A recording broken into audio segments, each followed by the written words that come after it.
Hello friends, welcome to English Literature Notes.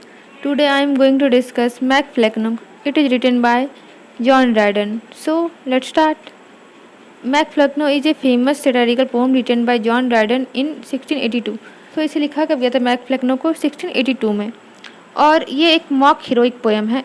It means इसमें जो language है और स्टाइल है वो देखने से लगेगा कि एपिक पोइट्री है, मतलब एक बहुत बड़ा ग्रंथ लिखा गया है. लेकिन इसका जो सब्जेक्ट रहेगा वो मॉक रहेगा, मतलब मजाक उड़ाना रहेगा, सटायर करना रहेगा. तो ये लैंग्वेज स्टाइल तो एपिक का फॉलो करेगा, लेकिन ये मजाक उड़ाएगा लोगों का. कोई छोटे से बात का बड़ा बनाकर रखा जाएगा. Dryden wrote it to criticize Thomas Shadwell, a rival poet and playwright whom he saw a dull and talentless. तो ये सटायर पोएम है. तो किस पर सटायर किया जा रहा है? मेन बात ये है, तो ये है थॉमस शैडवेल एक पोएट और प्ले राइट थे, और ये ड्राइडन के समय के थे. मतलब उसे ड्राइडन लिखा कर रहे थे, ये थॉमस शैडवेल भी लिख रहे थे. और ड्राइडन को लगता था कि ये एक बहुत ज़्यादा टैलेंटलेस है, मतलब इनमें कोई भी पोएट बनने वाला लक्षण ही नहीं है, और एकदम फालतू पोएट्री लिखते हैं. तो उनका मजाक उड़ाते हुए ड्राइडन ने एक पोएम लिखा था, और वही मैक फ्लेक्नो है. The poem mocks Shadwell by portraying him as a heir to the kingdom of stupidity, with death poet Richard Flecknoe choosing him as a successor. तो इसका मेन थीम क्या है कि इसमें थॉमस शैडवेल को बताया जा रहा है कि वो एकदम बहुत बड़े स्टूपिड इंसान है, और वो ही एक ऐसा रिचर्ड फ्लेक्नो जो कि डेथ हो चुका है उनका, तो उनका ही राजगद्दी संभालने के लायक है. और कैसा राजगद्दी? ऐसा राजगद्दी जो कि स्टुबिडिटी का हो. जो हम देखते थोड़ा सा पोएट के बारे में, तो जॉन ड्राइडन, इनका बर्थ हुआ था 1631 में और डेथ हुआ था 1700 में. वो एक इंग्लिश के मेजर पोएट, ड्रामेटिस्ट और क्रिटिक थे. देखिए मेन बात है, आपको ये याद रखना है कि ये पोएट थे, ड्रामेटिस्ट थे, और उसके साथ क्रिटिक भी थे. मतलब ये दूसरे राइटर के बारे में भी लिखना बोलना पसंद करते थे. He was the first official poet laureate of England 1668 में. तो ये इंग्लैंड के फर्स्ट पोएट लॉरेट बने थे, और ये कब बने थे? 1668 में. मतलब ये राज्य दरबार में इनके कुछ पद मिला था, जिसको हम लोग पोएट लॉरेट कहते हैं. Dryden is known for his political and literary satire, heroic play and critical essay. Dryden किस लिए जाने जाते हैं? क्योंकि इन्होंने बहुत सारा सटायर किया था. इनका मेन लिखने का जो तरीका था वो सटायरिकल ही था. किसी भी पॉलिटिकल इशू, लिटरेरी इशू पे सटायर करते थे. और ये हीरोइक प्ले लिखते थे, क्रिटिकल ऐसे लिखते थे, मतलब किसी अदर राइटर के बारे में अपना विचार प्रकट करते थे. He first belong to Whig party, later change to Tories king supporter. मतलब पहले की वीक पार्टी में थे जो कि पार्लियामेंट को सपोर्ट करता था, लेकिन ये जल्दी ही टोरीज पार्टी में चेंज हो गए जो कि किंग को सपोर्ट करता था. और इस समय किंग कौन थे? Charles second. He lived during the restoration period. Restoration period में थे, जब बताए थे, जो हिस्ट्री ऑफ इंग्लिश लिटरेचर का आप सीरीज देख सकते हैं. तो पहले चार्ल्स वन थे, उनको बीहेडेड कर दिया जाता है. उसके बाद ओलिवर क्रॉमवेल आते हैं जो कि पार्लियामेंट से अपना सरकार चलाते हैं. उसके बाद ओलिवर क्रॉमवेल का डेथ हो जाता है, और उसके बाद अगेन किंग आते हैं अपना राजगद्दी संभालने के लिए, चार्ल्स सेकेंड. तो उस समय का ही पोएट थे जॉन ड्राइडन. और इस समय बहुत ज़्यादा चेंजिंग आया था पॉलिटिकल, कल्चरल. तो उसी की चेंजिंग के साथ साथ जॉन ड्राइडन भी पहले विग पार्टी से टोरी पार्टी में चेंज हो जाते हैं. His other important work include Absalom and Achitophel, the Hind and Panther and an essay on dramatic poesy. तो ये इनके सारे फेमस वर्क हैं. अभी हम लोग क्या डिस्कस करने वाले हैं? Mac Flecknoe. So about the poem. कब लिखा गया इसे? 1682 में.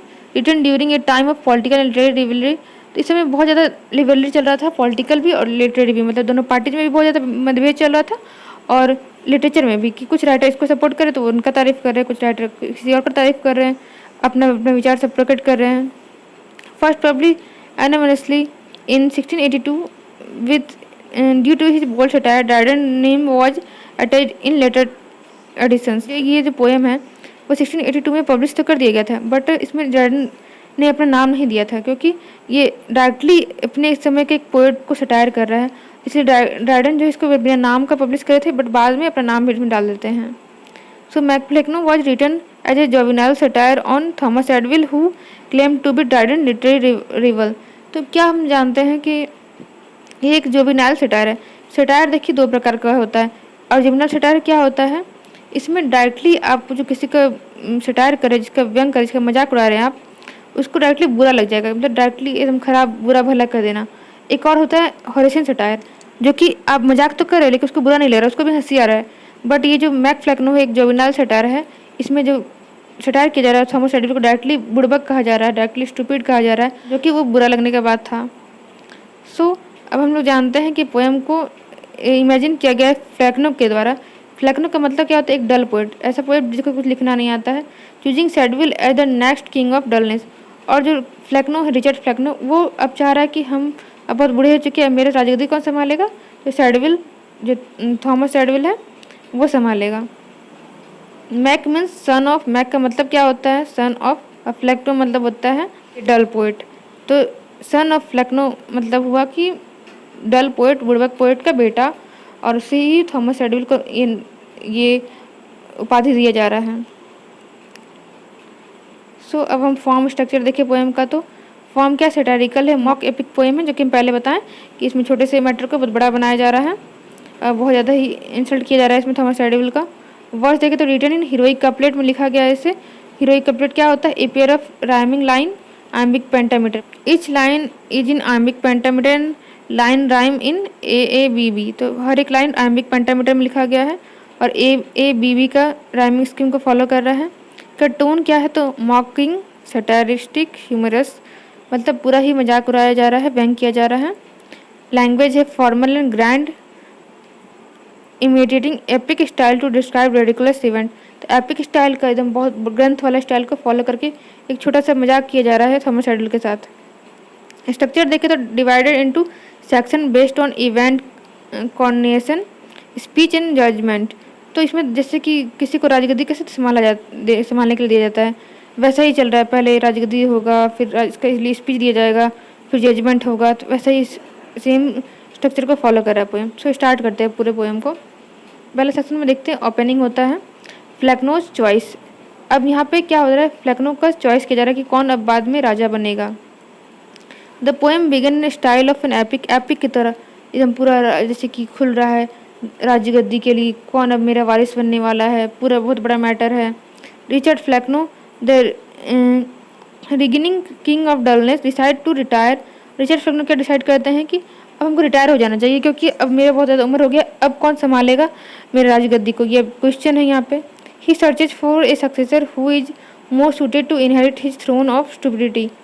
तो इनका सवाल है कि उनका जो सक्सेसर होना चाहिए वो उनके जैसा ही बुड़बक होना चाहिए, इवन उनसे ज़्यादा बुड़बक होना चाहिए। तो अब कौन ये सही कर पाएगा, वो सोच रहे हैं। He find Thomas Shadwell who is perfect in his foolishness and dullness. तो वो डिसाइड करते हैं कि थॉमस एडविल है वो सबसे ज़्यादा बेस्ट हो सकता है। Dryden satirically calls Shadwell that one who has confirm dullness and deserve to rule. तो ड्राइडन इसमें क्या सटायर कर रहे हैं, मजाक उड़ा रहे हैं सैडविल का कि वही सबसे ज़्यादा डल है और जो वही डिजर्व करते हैं रूल करने के लिए। रिचर्ड फ्लैक्नो के बाद उसका गद्दी संभालने के लिए जो मेन है वो थॉमस सैडविल ही है। फिर देखते हैं सेक्शन 2 में प्राइस ऑफ सैडविल्स वर्चूज़। अब इसमें पूरा तारीफ किया जा रहा है सैडविल का, और ये कैसा तारीफ है? उल्टा तारीफ है, मतलब मजाक किया जा रहा है, पूरा इंसल्ट किया जा रहा है। Flecknoe praises Shadwell lack of wit a great quality. Main quality क्या है सैडविल का कहा जा रहा है इसमें कि इसमें लैक ऑफ विट में बुद्धि का बहुत ज़्यादा कमी है। He mock Shadwell for writing bad plays filled with nonsense. और इसमें क्या राइटर सटायर कर रहे हैं कि वो इतना घटे घटे प्ले लिखे हैं जिसमें कुछ लिखने का लायक था ही नहीं, पूरा नॉनसेंस से भरा हुआ है, कोई सेंस नहीं निकलता उनके कोई भी कहानी में। According to Flecknoe Shadwell's minds is blank and empty making him an ideal heirs.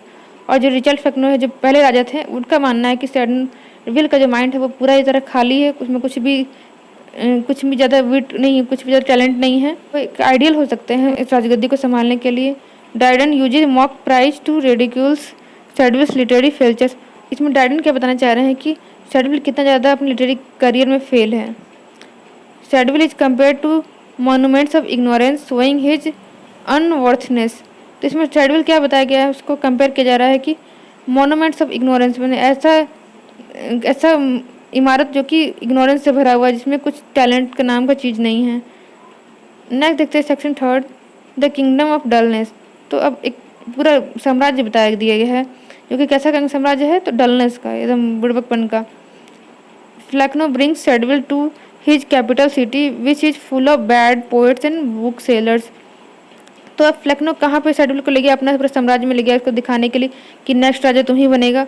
और वो वहाँ पे था क्या क्या, तो ये बहुत बड़ा जगह था जहाँ पे सारा बैड्स बुक्स रखा होता है, बैड्स पोएट्स भरे हुए थे, मतलब यहाँ पे सारा पूरा जितना भी लोग थे एकदम घटिया घटिया पोएम्स लिखा करते थे, उनका बुक में कुछ भी पढ़ने लायक नहीं था। The city is describe as the symbol of literary decay and stability. अब सिटी ही इसलिए नाम से जाना जा रहा है कि यहाँ पे लिटरेचर का अंत हो चुका है, वहाँ पे कुछ भी पढ़ने लायक नहीं है और सब बुड़बक लोग ही भरे हुए हैं। It's filled with books that are never read and poet who write for money not for art. तो यहाँ पे कैसे कैसे बुक रखे जाते हैं जिसको कभी ना पढ़ा जाएगा ना पढ़ा गया है, और पोएट जो थे वहाँ पे सिर्फ पैसे के लिए लिख रहे हैं, उसमें ना कुछ आर्ट है ना ही कुछ लिखने का क्षमता है, बस वो लिखे जा रहे हैं, लोग उसको पढ़े ना पढ़े उसको फर्क नहीं पड़ता, बस उसको पैसा कमाना है। The setting reflect the ugly state of literature where nonsense is celebrated. तो ये क्या सेटिंग है, कैसा जगह है यहाँ पे जहाँ पे लिटरेचर का अंत हो चुका है, यहाँ पे सिर्फ नॉनसेंस को सेलिब्रेट किया जा रहा है कि जो बुड़बक है वही राज्य करेगा। नेक्स्ट देखते हैं, अब उसको राज्य गद्दी संभालने के लिए उसको बैठाया जा रहा है, उनका राज्याभिषेक किया जाएगा। तो अब क्या है, फ्लेक्नो राज्याभिषेक के लिए शेड्यूल को प्रिपेयर कर रहे हैं। The atmosphere is grand in mock epic style, मतलब मॉक एपिक स्टाइल में कहा जा रहा है कि बहुत ज़्यादा एटमोसफियर अच्छा है, जैसे कि राजा महाराजा को तैयार करता है, उसको कैसे राजगद्दी बैठाया जाता है वैसा ही पूरा एटमोसफियर है। Clouds gods and thrones of nonsense. So यहाँ एटमोसफियर को मॉक एपिक स्टाइल में डिस्क्राइब किया जा रहा है। यहाँ पे जो क्लाउड्स गॉड्स एंड सब कुछ थ्रोन जो है सब कुछ नॉनसेंस का है। He places Shadwell on the throne calling him the last great prophet of stability. और सैडविल को किस तरह का उपाधि दिया जा रहा है कि वो सबसे लास्ट है एकदम, उसके बाद स्टेबिलिटी ना कोई होगा ना हो सकता है। Instead of blessing he give Shadwell instruction to continue being dull and talentless.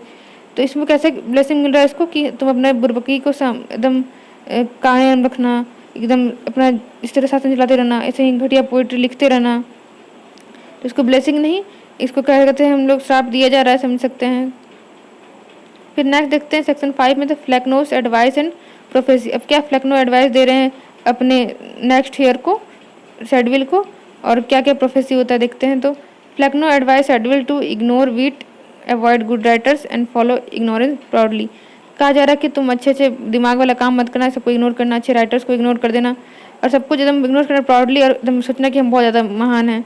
He tells him to continue running literature with long meaningless speeches in his plays. तो कहते हैं कि तुम ऐसे ही जो फालतू लिख रहे हो ना उसको कंटिन्यू करो, ऐसे बिना मीनिंग का कुछ भी लिखा करो, कुछ भी बोला करो, तुम्हारे लिए सूटेबल है। Flecknoe prophecy that Shadwell dullness will last for ever. कहा जा रहा है तुम फ्यूचर जनरेशन तुमको ये चलाना है, तो अपना डलनेस को इस तरह कायम रखना। He predict that even school and children will quote his nonsense. मतलब लोग तुमको बहुत सदी तक जानेगा, यहाँ तक स्कूल के बच्चे चिल्ड्रन जो भी वो तुम्हारे डलनेस के बारे में जानेंगे। Flecknoe suddenly falls through a trap door symbolizing the end of his rule and the beginning of Shadwell reign. तो कहा जा रहा है कि फ्लेक्नो अब बोल रहे हैं कि हम ठीक है यहीं पे विराम लेते हैं, अब नेक्स्ट जो तुम ही हो जो कि पूरा इसको चलाओगे। अब कंक्लूजन में क्या देखते हैं, the poem end with Shadwell fully crowned as the new king of nonsense. यहाँ पे इसको न्यू किंग ऑफ नॉनसेंस माना जाता है। Shadwell uses this ending to show the dullness has now won and bad writing rule the world, but the tone remained deeply ironic. Behind the humor, Dryden is making a serious critique of declining literature standard. Dryden ने एक मजाक किया है जो किसमें कहा है कि यहाँ पे जो बैड राइटिंग लिखने वाले राइटर्स है वो अब उनका ही चल रहा है, अब वही लोग संभाल रहे हैं राजगद्दी को, और अच्छी राइटिंग का एंड हो चुका है उनके एज में। उसको ही राइडर ने अपने पोएम के द्वारा व्याख्या करने की कोशिश किया और एक तरह से ह्यूमर क्रिएट किया है कि कैसे आज का लिटरेचर बर्बाद हो रहा है। कुछ राइटर जो सिर्फ पैसे के लिए लिखे जा रहे हैं, उनका लिखने का कोई मकसद नहीं रह गया है और वो किस तरह लिटरेचर के स्टैंडर्ड को गिरा रहे हैं। हमें ये सब नहीं करना चाहिए। मजाक से राइटर कुछ सीख देना चाह रहे हैं कि हमें ऐसा नहीं करना चाहिए, हमें को थोड़ा सा लिखने के पहले सोचना चाहिए, उसे 1000 बार डीपली थिंकिंग करके सोचना चाहिए और तभी कुछ लिखना पब्लिश करना चाहिए। अब का थीम देखें तो सटायर एंड मॉकरी। तो the poem ridicules the Thomas Shadwell portraying him as a rightful heir to the throne of dullness। इसमें कहा जा रहा है कि थॉमस शेडविल को बताया जा रहा है कि वही मेन है जो डलनेस का थ्रोन को संभाल सकते हैं। इसका मतलब वो मजाक कर रहे हैं थॉमस शेडविल को, जो ऐसा राइटर है उनके जो एक तरह से कॉन्टेम्प्रेरी है, उनको बोला जा रहा है कि तुम बहुत ज़्यादा घटिया लिखते हो, ऐसा लिखना बंद करो, कुछ सोच समझ के लिखा करो जो कि लोगों के लिए फ़ायदा हो। ऐसा फालतू लिखने से लोग का पढ़ रहे हैं जो उसको उनका भी टाइम वेस्ट हो रहा है। डलनेस इन लिटरेचर, तो Dryden criticized the decline of literary standard equating Shadwell work and mediocrity। तो कहा जा रहा है कि कैसे लिटरेचर को ये लोग कुछ राइटर्स जो है बर्बाद कर रहे हैं उनका स्टैंडर्ड को गिरा रहे हैं। क्रिटिसिज्म ऑफ पोएटिक इनकम्पिटेंस, तो Shadwell is mocked for he lack imagination, wit and originality. तो वो जो ओरिजिनल नहीं लिख रहे हैं, जो किसी कॉपी किया जा रहा है, जो कॉपी करके बस पेस्ट कर रहे हैं सैडविल जैसे राइटर्स, उन लोग का मजाक उड़ाया जा रहा है कि ऐसा करना बहुत गलत बात है, इसमें तुम अपना इमेजिनेशन, अपना क्रिएटिविटी को भी खो रहे हो। Political undertone reflect Dryden opposition to Shadwell's political view and their literary rivalry. अब थोड़ा देखते हैं कि कैसे ड्राइडन और सैडविल दोनों अलग अलग पार्टी के थे, एक वीक के थे, एक टोरी के थे, तो कैसे दोनों में भी रिवलरी चल रहा है अपना पॉलिटिकल इशू को लेके भी। फिर डिक्लाइन ऑफ आर्ट, तो suggest that bad poet continue to cultural decay, तो ये कुछ राइटर्स है जो कि अपने कल्चर को डिके कर रहे हैं, उनका ख़त्म कर रहे हैं अपने बैड राइटिंग के द्वारा, तो उसके लिए एक वार्निंग है। और इस तरह के लिखने के बाद वो राइटर सब डरेंगे ऐसे फालतू पोएट्री को पब्लिश करने के लिए। सो ये सारा मेन थीम था इनका। Thanks for watching, like subscribe and share.